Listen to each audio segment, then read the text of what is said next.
સ્વાધ્યાય આત્મસિદ્ધિ શાસ્ત્ર.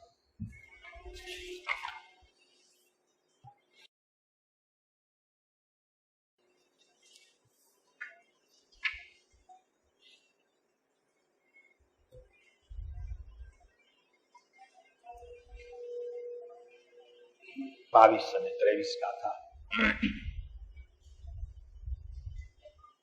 હોય મુમુક્ષુ જીવ તે સમજે એહ વિચાર. આ વિચાર કયા વિચાર? કે જે જીવ સાચો મુમુક્ષુ એટલે કે મોક્ષની ઈચ્છા વાળો છે, જેને મોક્ષ સિવાય કોઈ ઈચ્છા વાંછા નથી, અને એ પણ સત્પુરુષો મળ્યા પછી, સદગુરુનું શરણું સ્વીકાર્યા પછી એ ઈચ્છા પણ નામ શેષ રહી જાય છે. માત્ર નામ રહી જાય છે કે મુક્તિ જોઈએ છે. બાકી વાસ્તવિકપણે જેણે સત્પુરુષોનું શરણું સ્વીકાર્યું હોય એને મોક્ષની ઈચ્છા પણ મરી પરવારી હોય છે, અંશે હોય છે એમ કહેવામાં આવે છે. વાસ્તવિકપણે તેને છે નહીં, કેમ કે મળ્યું જ તે. જેણે સત્પુરુષનું શરણું સ્વીકાર્યું તેને મોક્ષ તે મળ્યું જ. એ કપાળદેવનું બોલ છે કે મોક્ષ તે સત્પુરુષનું ચરણ છે, શરણ છે.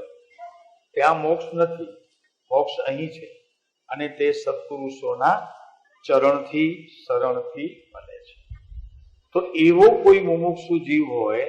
કેવો મુમુક્ષુ જીવ? તો કે જે જીવે પોતાના આત્મા સિવાય પરનું સ્વામીપણાનો સ્વીકાર કર્યો નથી. એકલો છું, એકલો રહીશ, એકાંતે મુમુક્ષુ. કેવો?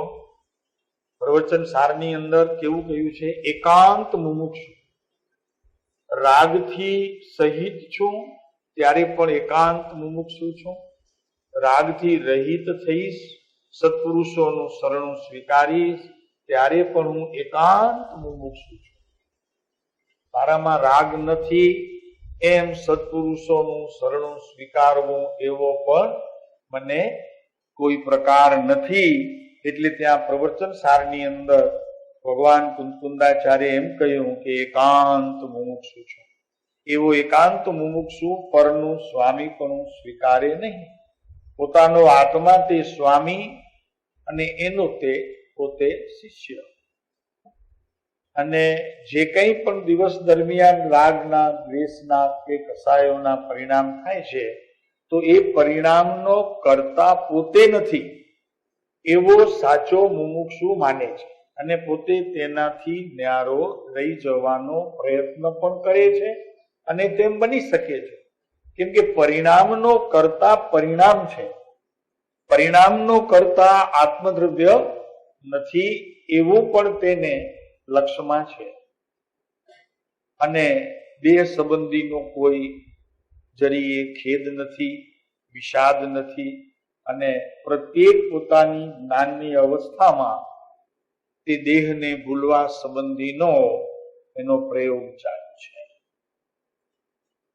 એટલે દેહ સંબંધીનો કોઈ ભય પણ નથી, અને એના સંબંધીનો કોઈ વિકલ્પ પણ નથી. એને અહીં મોક્ષ માર્ગનો ઈચ્છક, સત્પુરુષોના ચરણનો ઈચ્છક, અને એવો જીવ અહીં જે હોય મુમુક્ષુ, તેને જ ખરેખર આત્માનો વિચાર ઉગે. બીજા જીવને આત્માનો વિચાર પણ આવતો નથી.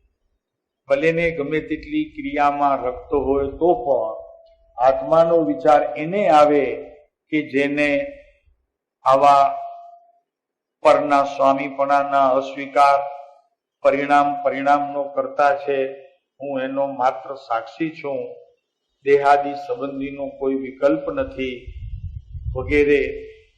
અને છેલ્લું એને એમ છે કે દેહ હોવા છતાં પણ સંપૂર્ણ વિતરાગતા થઈ શકાય છે. દેહ ભલે હોય તો પણ એમાંથી સંપૂર્ણ વિતરાગપણું પ્રગટે છે. અને એનાથી આગળ કે રાગની ક્રિયાથી વિતરાગતા આવતી નથી, વિતરાગી ક્રિયાથી એ વિતરાગ થવાય છે. આ પણ એક નક્કર સોના જેવી વાત છે. અને છઠ્ઠી વાત એ આવી કે જ્ઞાન ક્રિયાથી મુક્તિ છે, દેહની કોઈ ક્રિયાથી મુક્તિ નથી. અને એ જે માને છે તેને અહીં સાચો મુમુક્ષુ કહેવામાં આવતો નથી. એવા મુમુક્ષુને અહીં મતાર્થીમાં ગણી લીધા છે.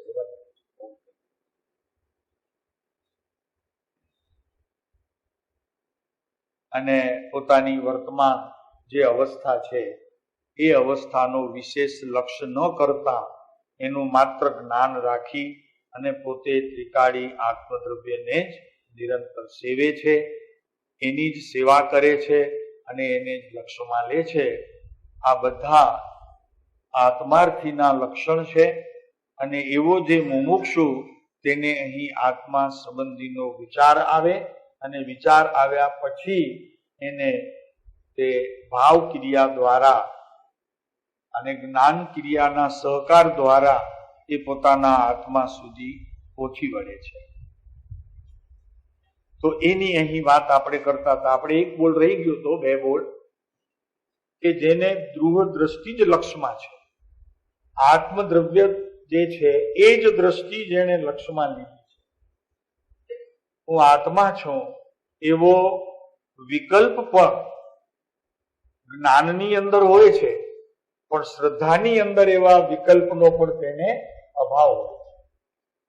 શ્રદ્ધામાં એવો વિકલ્પ નથી. શ્રદ્ધા તો એકને પકડી બેઠી છે કે હું આત્મા જ છું, ત્રિકાળ છું, સદાય શુદ્ધ છું, મારામાં અશુદ્ધતા સંભવી શકે નહીં. એવું શ્રદ્ધા ગુણનું જે કાર્ય છે એ કાર્યમાં જરા પણ જ્ઞાન દખલ કરતું નથી.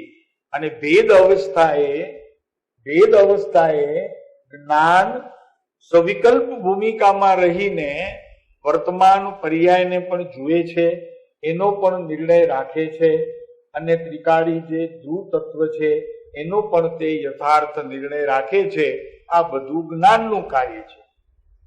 જાણો, શ્રદ્ધા ગુણ તો તે જ સમયે એક જ વાત કરે છે કે હોય મુમુક્ષુ જીવતે, અને ન છૂટે એવી એને શ્રદ્ધા ગુણની અવસ્થાઓ.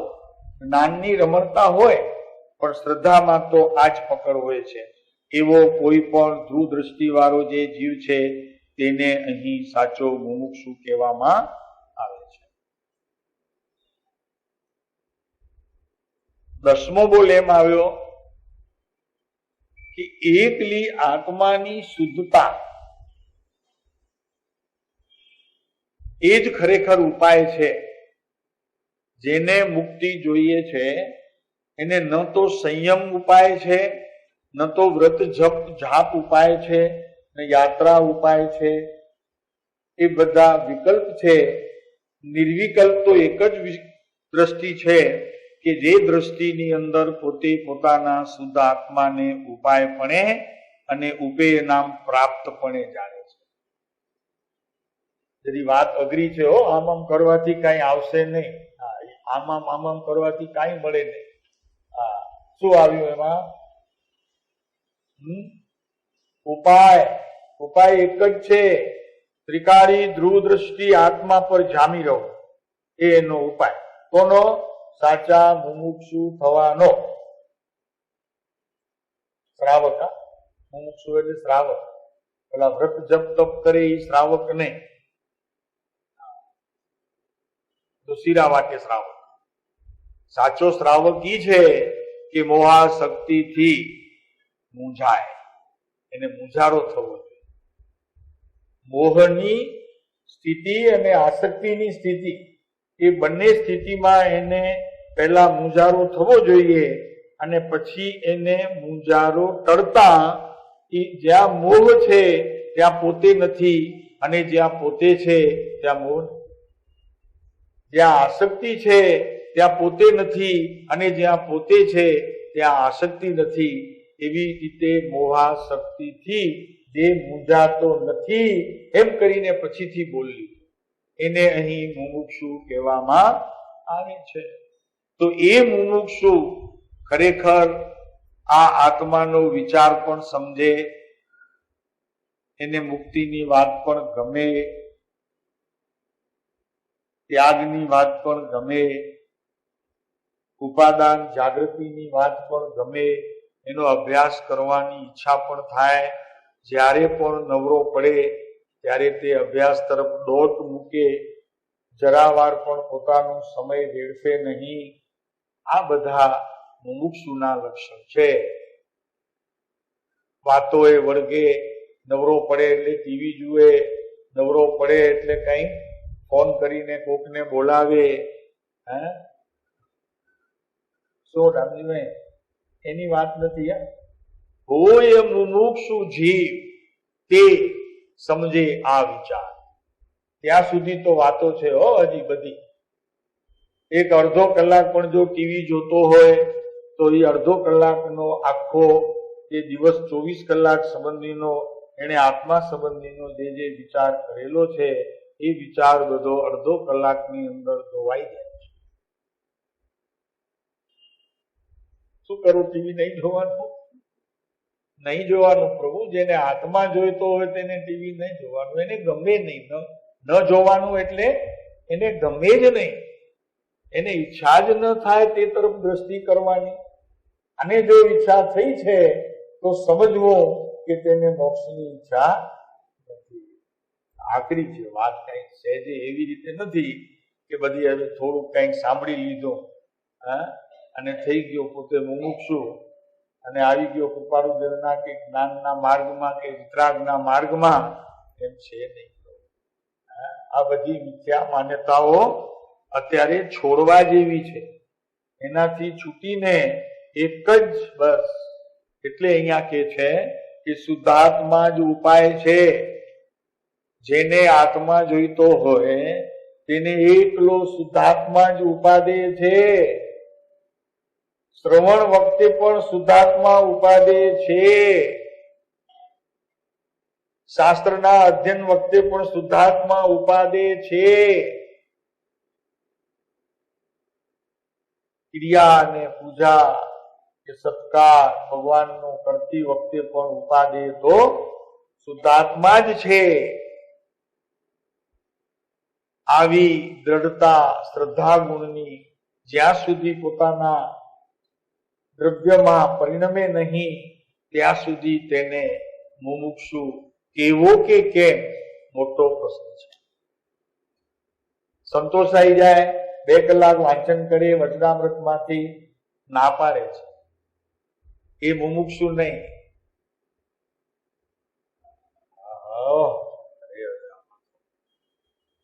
આ કૃપાળુદેવે મુમુક્ષુ શબ્દ મૂકી અને આપણને ઘણા હળવા કરી દીધા, બોજો ઉતારી દીધો ઉલટા. ઘણા એમ કે કૃપાળુદેવની વાત પછી એમ કે એવું લાગે છે કે આત્મા ઘણો લાંબો વયો ગયો અને સમ્યક દર્શન પણ ઘણું લાંબુ વયું, એવું લાગે પદમસિંહભાઈ. તો બહુ લાંબે કરી દીધું. પહેલા તો દેવગુરુ શાસ્ત્રની શ્રદ્ધા હતી, થોડો કંઈક અભ્યાસ કરતા હતા અને થોડા કંઈક તપ જપ કરી લઈએ, પૂજા કરી લઈએ, યાત્રા કરી લઈએ, થોડુંક દાન આપી દઈએ, તો એમ હતું કે અમે સમ્યક દર્શન છે. હવે તો દીક્ષા આવે તેની રાહ જોઈએ છીએ, દીક્ષા મળે એટલે મુક્તિ છે. આ શ્રીમદે બહુ મોંઘું કરી દીધું. મોંઘું નથી કર્યું, ચોખ્ખું કર્યું છે. હા, તું ભ્રમણામાં હતો ત્યારે ભ્રાંતિમાં હતો, આ હવે ચોખ્ખું થઈ ગયું કે સમ્યક દર્શન એમ છે. આત્માને પ્રાપ્તિનું ઉત્તમ સાધન તો કે શુદ્ધાત્મા જ. તો કે શુદ્ધાત્મા કેવો શુદ્ધાત્મા? જે ત્રિકાર છે તે કે પરિણમન રૂપ છે તે? બે માંથી કયો? તો ઉપેય કરીને સિદ્ધ કરી દીધું કે પરિણમતો શુદ્ધાત્મા તે જ ખરેખર મુમુક્ષુને મોક્ષની ઈચ્છામાં જેને ઈચ્છા કરી છે એવા મોક્ષમાં લઈ જનારો તે પરિણમન રૂપ શુદ્ધાત્મા.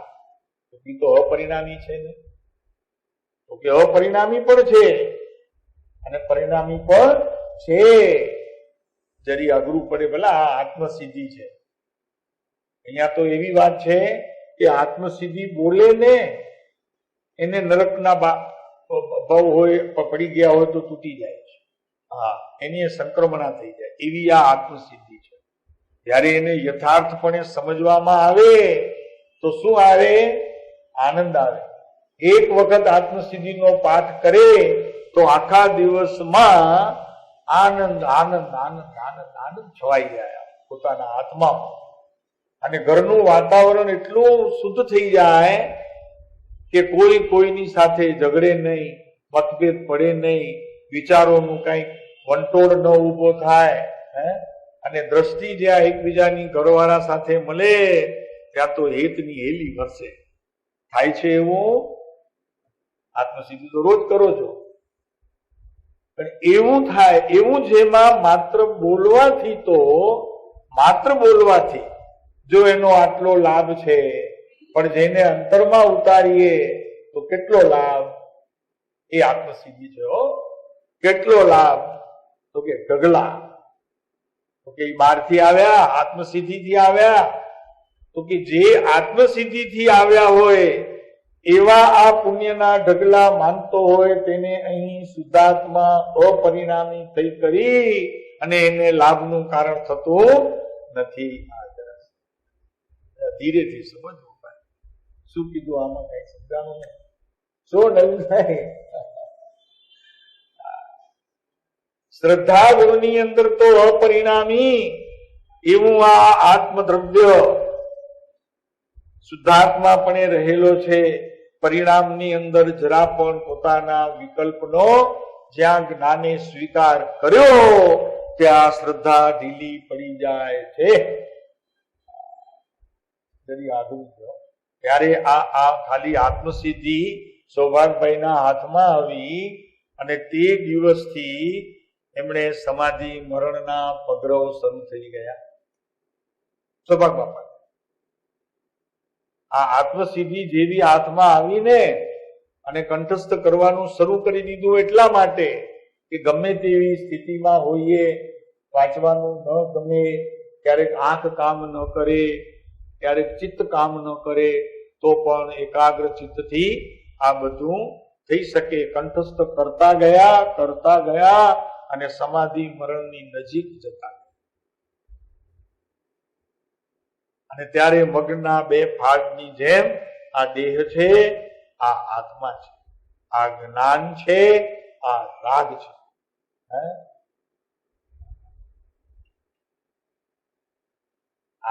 એ આત્મસિદ્ધિ છે. એટલે બોલે તેને અવગતિ ન થાય, ખાલી બોલે એને અવગતિ ન થાય, પણ જો જીવનમાં ઉતારે તો એમ લે ને કે દૂધપાકનો સ્વાદ દાદરા ચડે ત્યારે આવે કે આમ છે, જયારે ખબર પડે કે પોતાના ઘરમાં છે તો મજા થઈ જાય. દાદરા ચડે અને દૂધપાકનો સુગંધ આવે કે નહીં? દૂધની આવે છે કે નહીં? બધાને કે નથી આવતી? શાક તો બધાના બરાબર છે ને? એમ ઓલું દૂધપાક તૈયાર થાય અને આપણે ત્રીજા માળે રહેતા હોઈએ તો નીચે ભોય તળિયેથી સુગંધ તો આવવા માંડે ચુનલાલભાઈ દૂધની. તો કે ક્યાંક દૂધપાક છે હો. અને બરોબર 12:15 થયો હોય અને દરવાજો ખોલીને ખબર પડે કે તો આપણા ઘરમાંથી આવે. શું છે? એમાં આત્મસિદ્ધિ. અરે સવારના પાઠ કર્યો તો હજી એનો સ્વાદ આવે છે. તો આપણા ઘરમાંથી આવે છે ભાઈ, આ બહારથી નથી આવતું, આપણા ઘરમાંથી આવ્યું. લ્યો એની મજા કેવી હોય? દૂધપાક જેવી? અરે તો આપણા ઘરે દૂધપાક છે, આજે દૂધપાક બનવાનું છે. ત્યારે તો એમ હતું, નીચે હતા ત્યારે તો કોકના ઘરે વાગે છે, સૌભાગભાઈ ના ઘરે વાગે છે, અંબાલાલ ને ત્યાં વાગે છે, જુઠાભાઈ ને ત્યાં વાગે છે, ત્રિભુવનભાઈ માણેકચંદ ને ત્યાં વાગે છે. અરે ખબર પડી કે અરે આ તો આપણા ઘરે વાગે છે.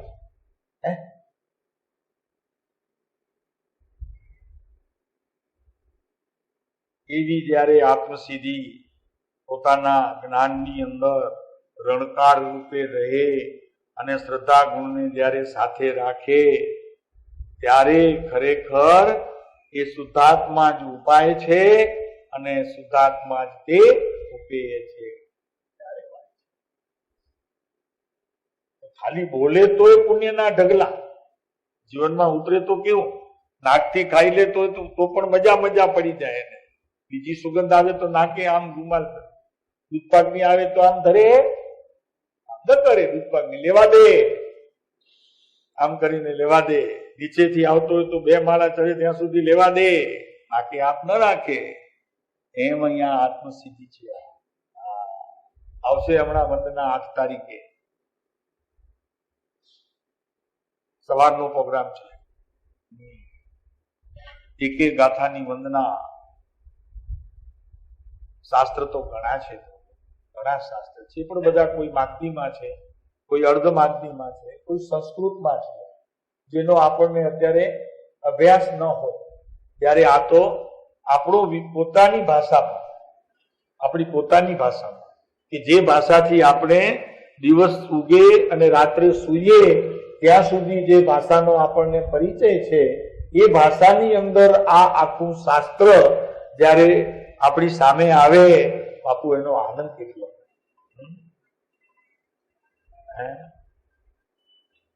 કોકના ઘરે બહુ પૈસા વાળા હોય, દીકરો અમેરિકા ગયો હોય અને સારા ઘરના માંગા આવતા હોય તો સહેજે આપણને એમ થઈ જાય કે ભાઈ હવે એ તો બધા મોટા માણસ થયા, ધનવાન ખરા ને થોડા, બધા. એમાં ભૂલે ચૂકે આપણો છોકરો પણ કઈ હોશિયાર હોય, ભલે ઘરની સ્થિતિ બહુ સામાન્ય હોય, એમાં કોઈ કરોડપતિના દીકરા દીકરીનું માંગું આવ્યું, શું લાગે તમને? એ દિવસ કેવું હોય તમારો? ત્યારે દીકરીના સંસ્કાર જોવા કરતા પેલી દ્રષ્ટિ ક્યાં જાય? સાચું કહેવાનું ભાઈ, ખોટું ક્યાં જાય? દીકરી તો જોશે ત્યારે વાત, હજી પણ માંગવું આવ્યું છે હજી, તો આ પહેલી દ્રષ્ટિ ક્યાં જાય? તો કે ઓહો, આવા મોટા ઘરનું માંગણું આવ્યું. એ દિવસે શેર લોહી વધે એમ કે પછી હજી તો થાય ન થાય, છોકરા છોકરી પસંદ કરે, એ બધી પછીની વાત. એમ અહીંયા આત્મસિદ્ધિના જન્મ દિવસના 8 દિવસ પછી ભણકારા વાગે છે, એનો આનંદ અત્યારથી હોવો જોઈએ. આવે છે આ તો કેસેટ નાખી, ચાલુ કરી અને ચા પીધી, નાસ્તો કર્યો, નાયા ધોયા, માથું ઓળ્યું, કપડા પહેર્યા, ઓફિસે ગયા, આત્મસિદ્ધિ પૂરી.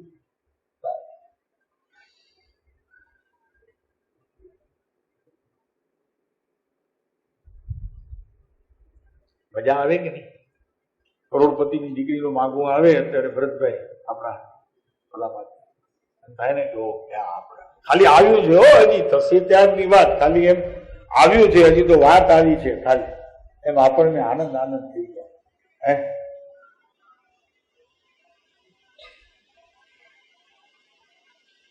એમ આ આવતા રવિવારે સવારના ટાઈમમાં કૃપાળુ દેવે લખેલી આ આત્મસિદ્ધિ એનો જન્મદિવસ છે. કેટલો આનંદ આવતો, એનો મહિમા જેને આવે 8-15 દિવસ પહેલા આ દિવસ આવી રહ્યો છે, જે દિવસે મારા પ્રભુએ આ જગતના દુઃખી થતા જીવો માટે આ આત્મસિદ્ધિ જેવું ઉત્તમ શાસ્ત્ર આપ્યું, ચાલતી ભાષામાં. ધન્ય પ્રભુ, હું તો ધન્ય થઈ ગયો. ભલે આ કાળમાં આવ્યો, મને હવે ચોથા કાળનો કોઈ હવે અફસોસ નથી. આ ન મળ્યું હોત તો અફસોસ થાત. એમ ઉપાય અને ઉપેય બંને શુદ્ધાત્મામાં જ છે, બીજે ક્યાંય હોઈ શકે નહીં. કોઈ પણ પ્રકારની અન્ય ક્રિયા કરવાથી એ ઉપાય અને ઉપેય બંને પ્રવર્તી શકે નહીં. એ એકલો શુદ્ધાત્મા જેને લક્ષ્યમાં લીધો એનું કામ થઈ ગયું. શ્રદ્ધામાં તે છૂટે નહીં અને જ્ઞાનમાં ભેદ પડે એનો પોતાને અભ્યાસ એ પણ છૂટે. બંને વસ્તુ, શ્રદ્ધામાં ઓલી પકડ ન છૂટે અને જ્ઞાનની ભૂમિકામાં ભેદ પડતા અનેક પ્રકારના જે કઈ વ્યવહાર વચનો હોય એનું પણ એને સતત જ્ઞાન પ્રવર્ત્યા કરે અને ત્યાંથી તે ભેદથી છૂટી અને અભેદમાં ધીરે ધીરે ધીરે ધીરે તે પ્રવેશ કર્યા કરે. આનું નામ ઉપાય અને ઉપેય છે. શું કીધું કે વિકલ્પોના ભેદથી છૂટી નિર્વિકલ્પ દ્રષ્ટિ અને નિર્વિકલ્પ અભ્યાસ એનામાં ઠરવા માટે નિરંતર તે પ્રયોગમાં રહે એવો આ શુદ્ધાત્મા જ ખરેખર ઉપાય અને ઉપેય છે. કેમ કે એને જ્ઞાયક સાથે સંબંધ છે, એને એકલું જ્ઞાયક સાથે સંબંધ છે. જ્ઞાયક કહેતા જ્ઞાનનું પરિણમન કેવું એ પણ વ્યવહાર બની જાય છે એવો એકલો જ્ઞાયક એનો આશ્રય ગ્રહણ કરતા આ સાચા મુમુક્ષુના લક્ષણો એને કહેવામાં આવે છે. 2-4 કલાકની ભક્તિ કરે તો મુમુક્ષુ થઈ ગયો પ્રેમજીભાઈ. અને એમાં અત્યારના પછી બધા એમ કે ઓહો ઘણું કરો છો, ભલા ઘણું કરો છો, તમે તો સાચા મુમુક્ષુ છો એમ કરીને ઓલાને પાણી ચડાવે. પેલો પાણી ચડાવે તો અભિમાનથી અહીંયા સુધી ભરાઈ જાય. તો કે વાહ વાહ વાહ, હું સાચો મુમુક્ષુ જોયો, મારું નામ પહેલું પડ્યો. અહીંયા એમ નથી પ્રભુ, અહીંયા વાત જુદી છે. અહીંયા તો જ્યાં સુધી તમે શિખરને સ્પર્શ નહીં કરો ત્યાં સુધી તમારા અધુરાસની પ્રત્યેક વાતો કૃપાળુદેવ દ્વારા એની જાણ કરવામાં આવે છે. હજી આગળ ભાઈ, હજી આગળ. તને ક્યાંય અટકાવવો નથી. તને આ માર્ગમાં તે પ્રવેશ કર્યો છે તો ક્યાંય પણ અટક્યા વિના સતત એક ધારું આત્મા સુધી પહોંચવું છે અને પહોંચાડવું છે. જ્ઞાનીઓ બે વાત છે, પહોંચવું પણ છે અને પહોંચાડવું પણ છે. કેમ કે ઘણા શાસ્ત્રોની અંદર કહેવામાં આવ્યું છે, એમ કૃપાળુદેવમાં પણ એક જગ્યાએ કૃપાળુદેવે પણ કીધું છે કે ખરેખર તો સ્વરૂપની જાળવણી કરવી એનું નામ અહીં શુદ્ધાત્મા કહેવામાં આવે છે. શું કરવું જોઈએ? બધું શુદ્ધાત્માની જાળવણી એટલે જાળવાયેલો તત્વ છે. શુદ્ધાત્માને કઈ જાળવવું પડતું નથી, એ જાળવાયેલો જ છે, પણ છતાં એને જાળવણી કરવી એમ કહેવામાં આવ્યો. એટલે શું? તો કે પ્રત્યેક જ્ઞાનની પર્યાયમાં આવો શુદ્ધાત્માપણે રહેલો નાયક જે ભગવાન છે, એક ભગવાનને પોતાની શ્રદ્ધા ગુણમાં જરી પણ વિસારે પાડવો નહીં. એનું નામ અહીં શુદ્ધાત્માની જાળવણી એમ કહેવામાં આવે છે, અથવા કહો કે સ્વરૂપની જાળવણી એમ કહેવામાં આવે છે.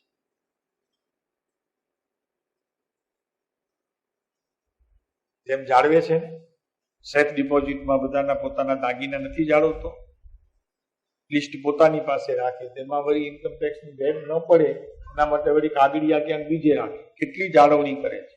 કોકના ઘરે રાખે, ડોસી ઈકી રહેતી હોય ત્યાં એના ઘરે મૂકી આવે. કેટલી જાળવણી કરે છે. કેમ? એને ખબર છે એની કિંમત. હીરાના સેટની કે સોનાના સેટની એને ખબર છે તો એની સાચવણી કેટલી કરે. એમ અહીં અંદર રહેલો નાયક પરમાત્મા ભગવાન પોતાનો એની સાચવણી કેવી કરવી. જરા પણ પર પદાર્થથી અને પર સ્વભાવના પરિણમનથી એને મલિનતા ન થાય, અવસ્થામાં એકતા ન થઈ જાય, રાગની સાથે એકત્વ ન થઈ જાય, પરદ્રવ્યની સાથે અનાસક્ત ભાવ ન થઈ જાય, એવી સાચવણી કરવી જોઈએ. એને એટલું બચાવી રાખવું જોઈએ. છે શુદ્ધાત્મા, ભળતું નથી, પણ એક સમયની પર્યાયમાં ભળતા ત્યાં જ્ઞાનની સાથે એકતા કરી લે છે અને રાગને પોતાનું માને છે. એવી મિથ્યા માન્યતા અજ્ઞાની જીવો અનાદિથી કરતા આવે છે. જેનાથી બચવું છે, અને એ બચવું એનું નામ જ ધર્મ છે. પોતાના શુદ્ધાત્માને પરદ્રવ્યથી અને પરભાવથી બચાવવું એનું નામ ધર્મ છે. એનું નામ વાંચનનું ફળ છે. એનું નામ ત્રિકાળી આત્મદ્રવ્યના અભ્યાસ કરનારાઓનું આ ફળ છે. બીજું કઈ છે નહીં. વસ્તુ છે તેને બચાવવી છે, પરદ્રવ્યથી, પરભાવથી, પરપરિણતિ. બીજું ધર્મ ક્યાં છે? નવું કઈ ધર્મ આમાં ઉમેરવું પડતું નથી. એવું કરવું પડે છે? કઈ ધર્મ કઈ નવું નાખવું પડે છે? ઉપાશ્રય જઈ, સ્થાનકે જઈ, સ્વાધ્યાય સભાઓમાં જઈ, શાસ્ત્રો વાંચી, સંતોને સાંભળી, જ્ઞાનીઓને સાંભળી કઈ નવું ઉમેરવું પડે છે? આમાં નવું કઈ ઉમેરવું પડે છે? જ્ઞાનથી ભરેલો મહાસાગર છે. પ્રભુ અંદર ઉછાળા મારે. એને તું વર્તમાનથી કરીને અનાદિકાળમાં ભૂલતો જ આવ્યો છે. એને તે યાદ કર્યા નથી, એને તે સ્મૃતિમાં લીધા નથી, અને સતત પરદ્રવ્યની સાથે એકતા, પરભાવની સાથે એકતા અને પરપરિણતિને પોતાના માનવાની ભૂલ. આટલું તો કર્યું છે. આ છોડી દે અત્યારે તો એ સાચવાયેલો જ પદાર્થ છે. એને કઈ કોઈ નવું પદાર્થ બહારથી આવીને સાચવે એવો એ પદાર્થ નથી. એવી એ વસ્તુ નથી કે કોઈ તને આચાર્ય આપે, કે કોઈ સાધુ આપે, કોઈ જ્ઞાની આપે. સમજણ આપે. સમજણ એ સાચવવાની મૂડી છે. શું છે? સમજણ એ સાચવવાની મૂડી છે. બીજું કઈ જ નથી. બધું પરિપૂર્ણ છે. આત્મા પરિપૂર્ણ તત્વ છે. તારી પાસે સંપૂર્ણપણે, પરિપૂર્ણપણે જરાય અધૂરો નથી. સમ્યક દર્શન થતા એમાંથી કઈ નવું પ્રગટતું નથી. અને મિથ્યા દર્શન અત્યારે છે, અને બહારથી તું દીદા કરે છે તો એમાંથી કઈ ભરાતું નથી. જે કઈ છે બધું ભ્રાંતિમાં છે, ભ્રમણામાં છે, વિપર્યાસ બુદ્ધિમાં છે, અને એનું નામ જ સંસાર છે. આત્માનું શાસનમાં કીધું છે કે સંસાર એ કઈ તારા બૈરી, છોકરા, કુટુંબ, સમાજ, ધન, દોલત, ઘર એ કઈ સંસાર નથી. તો પર પદાર્થ છે, તો છોડીને જવાનું છે. અને સંસાર તો તું બીજા ભાવમાં જઈશ ત્યારે અહીંયા તો નાશ નહીં કર્યો તો રહેવાનું છે. તો ક્યાંથી રહે? અહીંયા તો છોડીને જાય છે તો વળી ક્યાં રહેશે? તો સંસાર ઈ છે. અત્યારે તારું ઘર છે, દુકાન છે, ફેક્ટરી છે, ધન છે, દીકરા છે, જમાઈઓ છે, દીકરીઓ છે, દીકરાના દીકરીઓ છે, અહીંયા વળગ્યા છે. ઓલા વાંદરીની જેમ. વાંદરી જોયું? ઈડરમાં જાઓ ત્યારે નાના બચ્ચાઓથી એવા ચોટે બસ એવું અહીંયા ચોટ્યું છે. બાકી કઈ વાતમાં માલ નથી. એ ચોટ્યું છે એ સંસાર છે, ઓલું બેઠું છે બચ્ચું એ સંસાર નથી એમ કે છે. શું કે છે? અંદર જે ચોટ્યું છે ને એ સંસાર છે. ઓલું બચ્ચું બહાર બેઠું છે ને પકડ્યું છે એ સંસાર નથી. અને એ તો બીજા ભાવમાં પણ હારે ને હારે.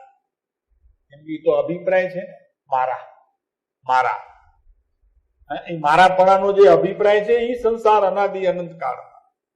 બસ એ સમજણ ટાળવાની છે કે મારું તો એક આત્મા છે, હું એનો ને ઈ મારો, આખી જગતમાં કોઈ મારું નહીં. ચાલે? નવીનભાઈ ચાલે કે નહીં? એવું ચાલે? ન ચાલે. હા, ના પાડે છે.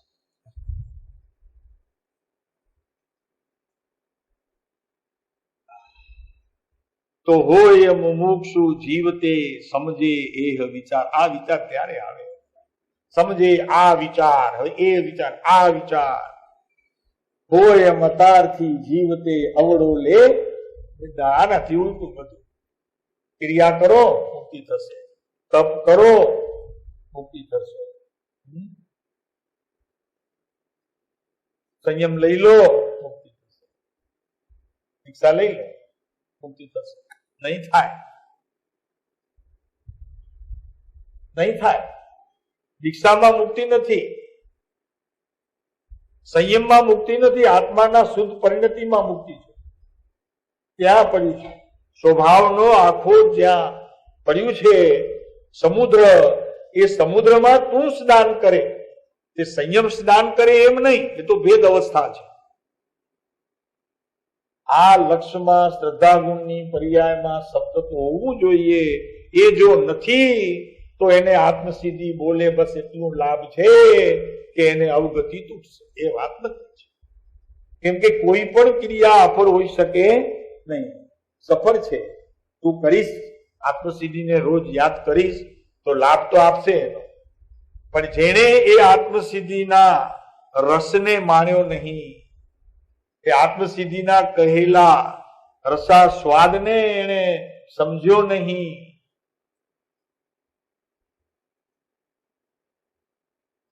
એને તો કઠણ પડે.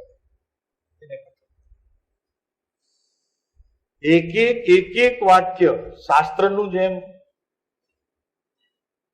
જીન વિતરાગ પરમાત્માને અનુરૂપ છે, એમ અહીં આત્મસિદ્ધિની એક ગાથા નરી વિતરાગતા ભરી, નરી વિતરાગતા ભરી. અને એ વિતરાગતાને જીવનમાં ઉતારે, અંશે પર એને માણવામાં પોતે રોકાય, ત્યારે મુક્તિના દ્વાર એના માટે ખુલે. કેમ કે દ્વાર કઈ બહાર ખુલવાના નથી, અંદર છે, ત્યાં ખાલી પ્રવેશવું છે. અને અત્યાર સુધી આ જીવ બહાર લોટ્યો છે, બહાર જ દોડા દોડ કરે છે. જ્યાં છે ત્યાં જતો જ નથી, ત્યાં ગભરાટ લાગે.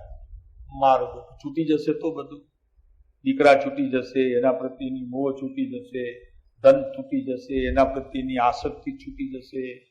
હાલું ક્યાંય પછી આટલા બધા દાગીના કરાવ્યા ને ક્યાંય મન નહીં રહે તો કેવો થઈ જાય, સાવ માગા જેવો થઈ જાય. દીકરો આવે તો બોલાવીશ નહીં, દીકરાનો દીકરો આવે તો બોલાવું નહીં, મારું ધન પડ્યું હોય ત્યાં જાઉં નહીં, સેફ ડિપોઝિટ વર્કમાં નજર ન કરું, રૂપિયા જ્યાં પડ્યા હોય ત્યાં રસીદ ન જોઉં, બધી હાલો સાવ ભાગા જેવો થઈ જઈશ. ભલા ડર લાગે છે એટલે અંદર જતો નથી ભગવાન પાસે.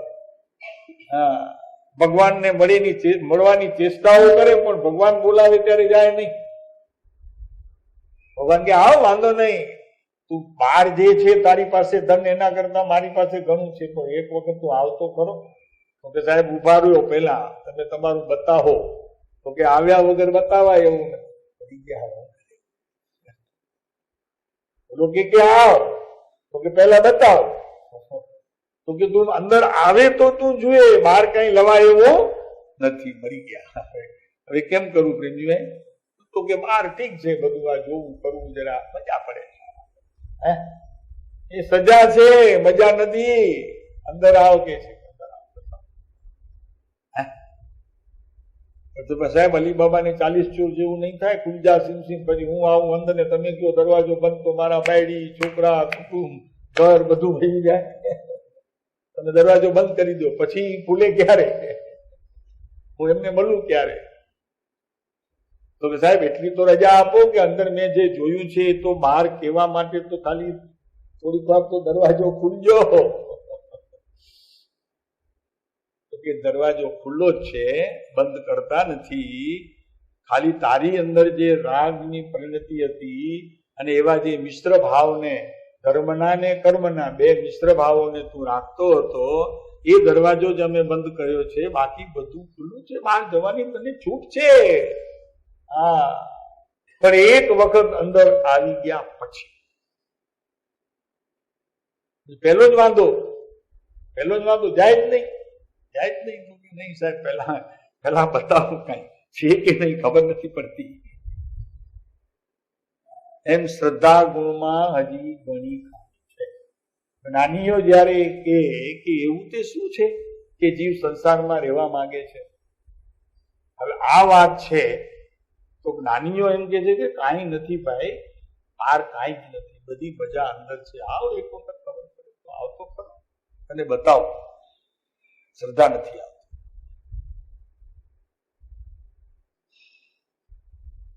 તો જે મોક્ષાર્થી જીવ હોય તે આ વિનય માર્ગ આદિનો વિચાર સમજે. કેમ કે આમ તો જેમ સ્વરૂપની જાળવણી છે, એને વિનય પણ કહ્યું છે. ખરેખર સાચો વિનય તો એ છે. દેવગુરુ શાસ્ત્રનો તો વિનય કરે છે, એ વિનય તો વ્યવહાર વિનય છે. નિશ્ચય વિનય તો એ છે કે તારા તો સ્વભાવની જાળવણી કરે ઈ. તો એવો વિનય આદિ માર્ગનો વિચાર સમજે. અને જે મતાર્થી હોય તે આનાથી ઉલટો પ્રતિપક્ષ એવો નિર્ણય લે. એટલે કાં તો પોતે તેવો વિનય શિષ્યાદિ પાસે કરાવે. અસદગુરુ હોય તો એવો પોતાનો આવો બધો વિનય અમારો કરજો, અમે મુનિ થયા છીએ અને ભગવાને કહેલી દીક્ષા અમે લીધી છે, એવા પ્રકારની ભ્રાંતિ દ્વારા બીજાઓ દ્વારા વિનય કરાવે. સમજાણો? આમાં સમજાણો? કરાવે કે અમને આ ફલાણું છે ને અમને આ ઢીકડું છે ને અમને 5મું છે ને અમને 4થું છે ને અમને હવે 6થું છે, તે કરાવે. આ બધા નરકમાં ઠેલા બધા ત્યાં જવાના મોટો ભાગ. અથવા અસદગુરુને વિશે પોતે સદગુરુની ભ્રાંતિ કરાવે. એટલે આ વિનય માર્ગનો આ રીતે ઉપયોગ કરે. એ માર્ગ જ કહેવાય ને. આપણો વિનય માર્ગ થયો ને બહારનો, ભલે ખોટો તો ખોટો, પણ આમ જોતા તો વિનય માર્ગ દેખાય કે નહીં? ના પાડે છે તો કે અવળો લે, આ બધું અવળું થશે ભાઈ. પછી તું ભગવાનને કહીશ કે મારી અવળીની સવડી, તો ભગવાને નહીં કરે. તો કે ચાલે છે અવળો ને મને કે છે સવડો કરો. આમ ફેરવ્યા કરે, આમ ઘણું ફેરવે તો આમ ચાલ, વળી પાછું આમ થઈ જાય. ઘર આ બાજુ છે ને, કે નહીં આમ ફરતું નહીં, વળી પાછું જોડાવા થાય ને વળી આમ થયું. હે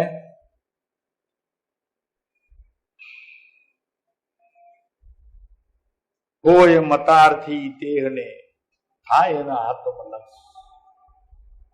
હવે મતાર્થીના લક્ષણ માટે કેવો પોતાનો મત પ્રવર્તે છે એની વાત જરા આપણે થોડુંક સાફ કરીએ તો ખ્યાલ આવે કે કેવો જીવ હોય છે. જો અત્યારે વિતરાગ દેવના નામે જૈન દર્શનમાં એટલા બધા મત ચાલે છે, એટલી દુકાનો ચાલે છે કે તે મતરૂપ છે કે સતરૂપ છે એ જ ખબર ન પડે. શું કે છે કે એ ખરેખર સતરૂપ છે કોઈ દુકાન કે બધી મતરૂપ જ છે, કાંઈ ખબર ન પડે. કેમ કે પોતાને હજી અભ્યાસ નથી, અને અભ્યાસ હોય તો હજી નિર્ણયમાં કચાશ છે, અને જો નિર્ણયમાં કચાશ છે તો શ્રદ્ધા ગુણમાં કચાશ છે, અને શ્રદ્ધા ગુણમાં કચાશ છે તો જ્ઞાન વિકલ્પ વાળું છે, એટલે કાંઈ મેળ ન ખાય. સમજાણું? આમાં કઈ એકે છે કે એટલા બધા મત ચાલે છે તે કે મત છે કે સત એ ખબર ન પડે. અને વિતરાગ દેવની આજ્ઞા અનુસાર આ બધા આલંબન છે કે નહીં એ ખબર ન પડે. વિતરાગ પરમાત્માએ કહેલા આત્માની પ્રાપ્તિ માટે જે કઈ અવલંબન કયા હોય એ અવલંબન છે કે પછી બીજા અવલંબન કોઈ બતાવે છે અને એના દ્વારા મુક્તિ થશે એમ કહે છે, એનો પણ નિર્ણય નહીં. એટલા બધા મત ચાલે. વિતરાગ માર્ગ શું બતાવે છે? વિતરાગ માર્ગનું અવલંબન શું છે એમ પૂછવામાં આવે તો બધાના મોઢા સિવાય જાય. શું છે? વિતરાગ થવા માટે વિતરાગ ભગવાન પરમાત્મા અરિહંત અને કેવડીઓ જે કોઈ થઈ ગયા એ ખરેખર અવલંબન કોને કીધું? કોને અવલંબન આપ્યું? તો કે કયા અવલંબન થી તો અમે જે દશાને પામ્યા છીએ તે દશાને તું પામે? તો એકલો શુદ્ધાત્મા જ આવે છે, એકલો નાયક પરમાત્મા જ આવે છે, બીજો એના સિવાય તો કોઈ દેખાતો જ નથી. કેમ કે એના દ્વારા જ તે કેવળ જ્ઞાન સુધીની ભૂમિકા કે અરિહંત પરમાત્મા સુધીની ભૂમિકા કે સિદ્ધ સુધીની ભૂમિકા એમણે પ્રાપ્ત કરી છે.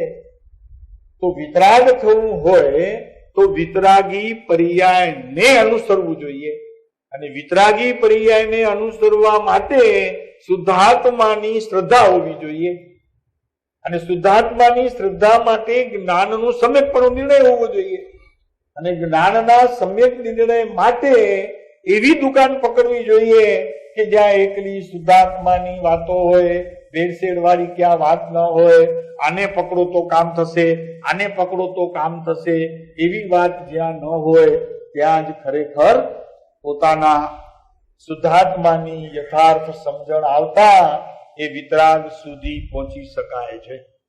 આ દુકાન સાચી. તો એ દુકાનમાં તો અત્યારે એક જ પુરુષ દેખાય છે. અવલંબનમાં અત્યારે આ વિશ્વની અંદર તો એકાદ બે પુરુષો દેખાય છે, બાકી કોઈ દેખાતું નથી. એક તો આપણો બેઠો આ નર ઉપર પુરુષોત્તમ, પુરુષોમાં ઉત્તમ, અને અક્ષરદેહ અત્યારે પોતે હાજર છે કે વારે ઘડીએ એક જ વાત કરે છે કે જો વિતરાગતા થવું હોય, સંસારથી જો છૂટવું હોય તો સાચું મુમુક્ષુપણું પ્રાપ્ત કરવું પડશે, અને સાચું મુમુક્ષુપણું પ્રાપ્ત કરવું હોય તો મોવા શક્તિથી છૂટવું પડશે. તો કે સાહેબ જગતમાં તો મોહ નથી અને આસક્તિ નથી, પણ ઘરના પ્રત્યે છે. અરે પહેલા ત્યાંથી છૂટવા, જગતને હું તારી લેવા દે. આરોસી મરી જાય તો શું છે, આંખમાં સોયરો નાખીને જાય રડવા માટે, ગ્લિરિસિન નાખે રાખ્યું હોય ઘણા ઘરમાં, તો કે એમને એમ સારું ન લાગે, રડવું તો આવે નહીં, પાડોશી જાય એટલે આંખમાં ગ્લિરિસિન નાખીને જાય જરી. એમ તો અહીં ગ્લિરિસિન નાખીને આવે છે ભગવાન પાસે. અંતર ક્યાં પ્રભુ?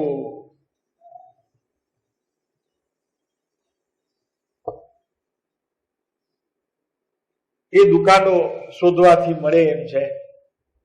તો વિતરાગ દેવની આજ્ઞાનું અવલંબન કરી પ્રવર્તતા ન હોય ત્યાં સુધી તેને સાચા મુમુક્ષુ કહી શકાય નહીં. એ મત પ્રવર્તનના મુખ્ય કારણો અહીં કૃપાળુદેવ કહે છે કે મને આટલા સંબોધે છે. હવે એ કારણ વાંચી જઈએ ત્યાં સુધી સમય પૂરો થઈ જશે, એનો અર્થ નહીં થાય. કેટલા મત પ્રવર્તે છે અને કેવી રીતે પ્રવર્તે છે, અને એ મત કયા કયા છે એ કૃપાળુદેવ અહીંયા કહે છે. મતાર્થીના લક્ષણ આવશે ને હવે. મતાર્થીના લક્ષણ, મતનો અર્થી, પોતાના મતનો અર્થી સ્વચ્છંદ. એમાં મોટે ભાગે પ્રતિબંધ જ હોય, બીજું શું હોય? તો પહેલું કારણ આપે છે કે મોટો ભાગ પોતાની શિથિલતાને લીધે કેટલાક પુરુષોએ નિર્ગ્રંથ દશાની પ્રાધાન્યતા ઘટાડી નાખી હોય. નિર્ગ્રંથ દશા એટલે કે મિથ્યાત્વની જેની ગાંઠ છેદાય છે અને સમ્યક દર્શન એટલે આત્માની અનુભૂતિ જે પામ્યા છે એવા જીવોની પ્રાધાન્યતા, મુખ્યતા પોતાના જીવનની અંદર જેને સાવ ઘટાડી નાખી છે, એ એકલું ક્રિયાનું મહાત્મ્ય જેને રાખ્યું છે એવા જીવો મતમાં પડ્યા છે. પહેલી વાત શિથિલતાને સમજાણું. આમાં શું આવે? જો શું શબ્દ છે કે પોતાની શિથિલતાને લીધે. શું શિથિલતા છે? કે કેટલાક એવા જ્ઞાન કહેવાતા સદગુરુ જ્ઞાનીઓ એમણે શું કર્યું છે તો કે નિર્ગ્રંથ દશાની પ્રાધાન્યતા ઘટાડી હોય. હવે નિર્ગ્રંથ દશા ચોથેથી શરૂ થાય, અને નિર્ગ્રંથ દશા તે ચોથેથી શરૂ થતા 12માના અંત સુધી રહે ત્યાં સુધી એને નિર્ગ્રંથ દશાનું લેબલ છે.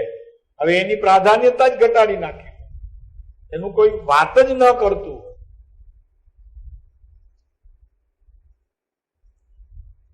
નિર્ગ્રંથ એટલે આમ તો મુનિ દશા, પણ એ ચોથેથી શરૂઆત થઈ જાય. એટલે કે સમ્યક્ત્વ સંબંધીની કે મિથ્યાત્વ સંબંધીની, ખોટી માન્યતાઓ સંબંધની, પોતાની ભ્રમણાઓ સંબંધની એ કોઈ પણ વાત જ્યાં કરવામાં આવતી ન હોય, એ એકલી ક્રિયામાં રક્ત હોય એવા જીવો અહીં પ્રથમ અવસ્થામાં લીધા છે. એને અહીં મતાગ્રહી કીધા. બીજો બોલ લીધો પરસ્પર બે આચાર્યોનો વાદ વિવાદ. અહીં આમ છે, આ ક્રિયા આમ કરો, આમ નહીં, આમ કરવાથી આમ થશે, આ ક્રિયા હમણાં નહીં પછી કરજો, આ ક્રિયાને બપોર પછી, આ ક્રિયાને હમણાં સવારે, આ ક્રિયાને આ વિધિ થઈ જાય પછી, એવું બધું વાદ વિવાદ ક્રિયાઓની અંદર કર્યા કરે છે. અને વાદ વિવાદ શાસ્ત્રનો એટલો કરે, એટલો જ શાસ્ત્રનો વાદ વિવાદ કરે. આમ છે, અહીંયા આમ ન હોય, અહીંયા આમ ન હોય.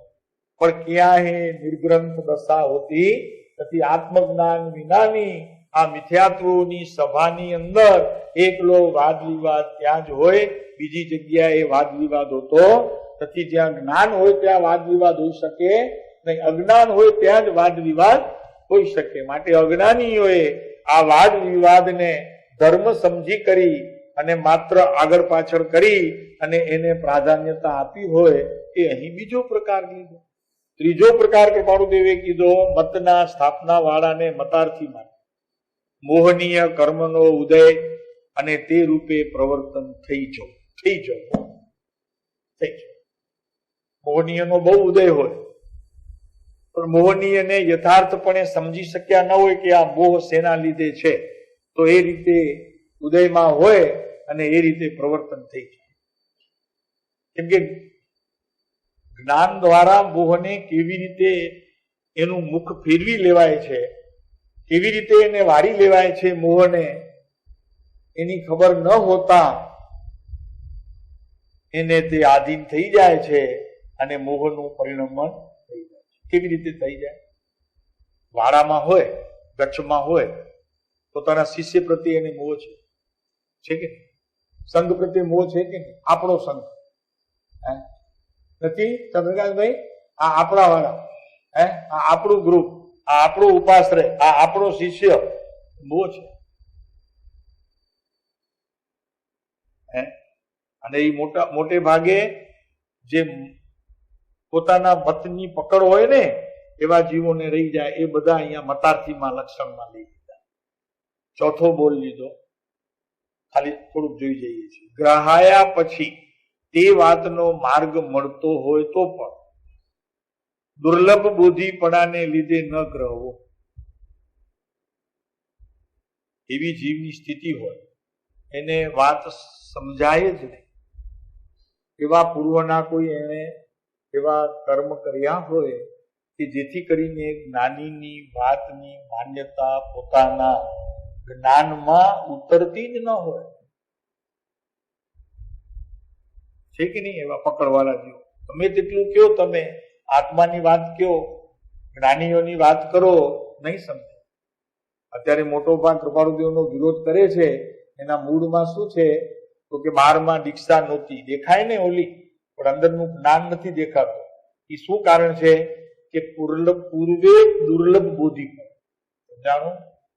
જ્ઞાનીનો કોઈ સમયે પોતાના અંશ માત્રમાં પણ એને પોતે સ્વીકાર કર્યો નથી. અનાદિકાળથી તીર્થંકર પરમાત્મા હતા ત્યારે પણ દેવોની રચના છે એમ કરીને જવા દીધું છે.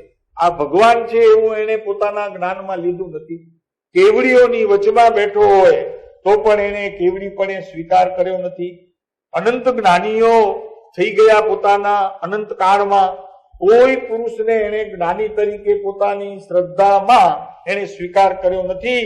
આ બધો દુર્લભ બોધિપણામાં જાય છે.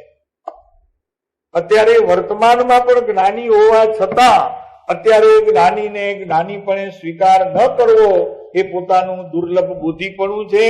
એટલે કે અભ્યાસ નથી, સમજણ નથી, અને પોતાની તે સ્થિતિએ ન પહોંચવાનું પોતાનું મુખ્ય એમાં કાર્ય છે કે એ સ્થિતિને પહોંચી વળે તો ઓળખાય, ત્યાં સુધી ઓળખાય નહીં તો એને અનંત કાળમાં જ્ઞાનીઓ મળે તો એને જ્ઞાનીઓ પ્રત્યેની શ્રદ્ધા કદી થાય નહીં. એ દુર્લભ બોધિપણું છે. એ છે અત્યારે નથી બેસતું, ઘણા જીવને નથી બેસતું. નથી બેસતું તો એનું કારણ એ છે કે અનાદિ અનંત કાળમાં એને જ્ઞાનીઓને પોતાના જ્ઞાનમાં જ્ઞાનીપણે સ્વીકાર જ નથી કર્યો. દુર્લભ બોધિપણું છે. એને શાસ્ત્રનો અભ્યાસ ઘણો કર્યો છે, મુનિવ્રત લીધા, આચાર્ય થયો, પોતાના શિષ્યોએ કર્યા, પણ જ્ઞાનીને જ્ઞાનીપણે સ્વીકારી શક્યા નહીં. અંશે પણ એને પોતાના જ્ઞાનમાં એને જ્ઞાનીનો સ્વીકાર કર્યો નહીં. આવી સ્થિતિ અનાદિથી જે ચાલી આવે છે એના ફળમાં અત્યારે દુર્લભ બોધિ પણ છે. ગમે તેટલી જ્ઞાનીની વાત સાંભળશે, એને દ્રષ્ટિ બાહ્યમાં જશે, બાહ્ય દ્રષ્ટિ જશે. અને બાહ્ય દ્રષ્ટિમાં જ એને પોતા જ્ઞાની માન્યા છે. અત્યારે કૃપાળુદેવને આપણે બાહ્ય દ્રષ્ટિથી જ ઓળખીએ છીએ અને બાહ્ય દ્રષ્ટિથી જ એમને અત્યારે આપણે જ્ઞાની માનીએ છીએ. જયારે હતા ત્યારે અંતર દ્રષ્ટિથી ઓળખનારા આંગળીના વેઢે ઘણા એટલા હતા. અત્યારે કઈ લાખો છે તો એમ સમજીને રાજી નથી થવાનું કે આ લાખો જીવોએ કૃપાળુદેવને જ્ઞાની તરીકે સ્વીકારી લીધા છે. બિલકુલ નહીં, જરા બી નહીં. હજી આપણે અહીંયા બેઠા છીએ તો જ્ઞાનીને જ્ઞાનીપણે સ્વીકાર્યા નથી, કેમ કે એમનું કહેલું માન્ય કરીએ તો સ્વીકાર થયો કહેવામાં આવે. હજી ક્યાંક કોક ખૂણે તો હજી એવો દુર્લભ બોધીપણાનો પૂર્વે અનંતકાળનો સંસ્કાર પડ્યો છે અને એ સંસ્કાર હજી દુર્લભ બોધીપણામાં જ પયો જાય છે. ગમે તેટલા શાસ્ત્રો સાંભળશે, પ્રત્યક્ષ જ્ઞાનીને સાંભળશે તો પણ એને હજી આ વાત સમજશે નહીં, સમજાશે નહીં. એનું કારણમાં મુખ્ય તો દુર્લભ બોધીપણું, અને એ દુર્લભ બોધીપણું એટલે પોતાના જ્ઞાનમાં અનંતકાળમાં એને જ્ઞાનીને જ્ઞાનીપણે સ્વીકાર્યા, શ્રદ્ધા નથી કરી પ્રભુ. એનું કારણ દુર્લભ બોધીપણું છે. એવું થયું છે એ કારણે અહીંયા અત્યારે મત પ્રવર્તે છે અને એ મતમાં જ્યાં સુધી પોતે છે બહાર નીકળતો નથી ત્યાં સુધી વિતરાગ પરમાત્માની વાતને અને એને ઘણું છે. એમ આ બે ગાથાઓ અત્યારે પૂરી થઈ. હવે આવશે શેના લક્ષણ આવશે? હવે મતાર્થીના લક્ષણ. હજી પણ મતાર્થીના લક્ષણની જ વાત કરશે. કેમ વાત કરશે? તો કે મતાર્થીના લક્ષણની વાત એટલા માટે કરવામાં આવશે, છે તો નાસ્તિનો પ્રકાર, પણ એમાંથી અસ્થિની જરા ઝાંખી થાય, કેમ કે પોતાની ત્રુટીઓનો પોતાને ખ્યાલ આવે, લક્ષ્ય આવે, એટલા માટે. એટલે વળી પાછી પહેલા મતાર્થીની વાત કરીને પછી આત્માર્થીના લક્ષણની વાત કરશે. અને પ્રભુ વાત તો એવી છે કે મતાર્થી પણ ગયું તો આત્માર્થી પણ તો ત્યાં જ પડ્યું છે. જ્યાં મતાર્થી પણ હતું ત્યાં આત્માર્થ પણ તો પડ્યું, એને કઈ શીખવાની જરૂર નથી. આ ગયું ચોખ્ખું પડ્યું છે, બસ આટલું જ તો છે. પછી આત્માર્થમાં કઈ શીખવાનું મતાર્થીપણાના ભાવનો ત્યાગ, આત્માર્થીનું પ્રગટ થવું. એવું કઈ નવું શીખવાનું છે જ નહીં. જેટલી તારી ત્રુટીઓ છે આ માર્ગમાં એનો અભાવ કરવાનો છે તો સ્વભાવ તો ત્યાં છે જ, એટલું જ છે. વિશેષ કહેવાશે.